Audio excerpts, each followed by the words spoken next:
Hello and welcome back to CME Institute 2020. This is the second session of our Day 2 program.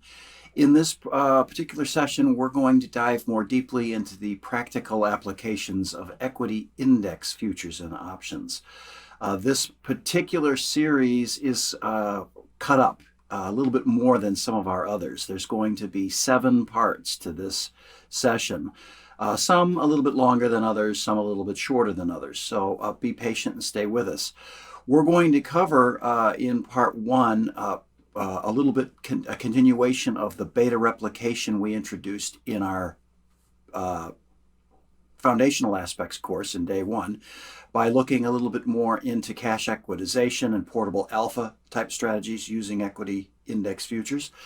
Part 2, we're going to talk about index spreads, spreading one index futures contract versus another, and where that might be useful from a risk management or a trading standpoint.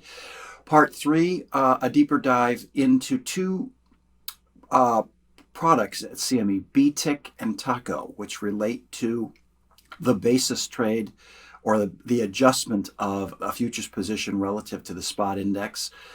This is particularly important to institutional managers that are indexing or benchmarked to the index.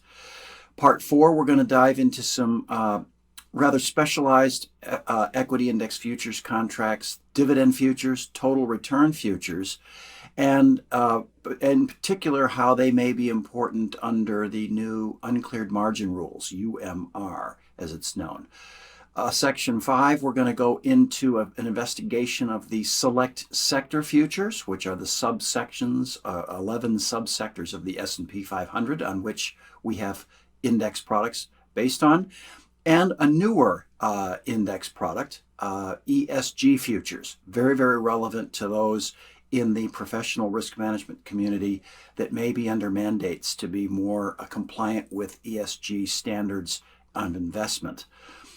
Then in the 6th section, we're going to focus a little bit more on the options offering at CME on equity index products. And then we're going to close out with, in section 7, trade cost analysis between E-mini S&Ps and relevant ETFs on the S&P 500. Do a little cost analysis and comparison on their aspects as far as beta replicators. So we've got quite a lot of information and subjects to cover in this session on equity index practical applications. So stay with us. Thanks for coming back, and let's get started.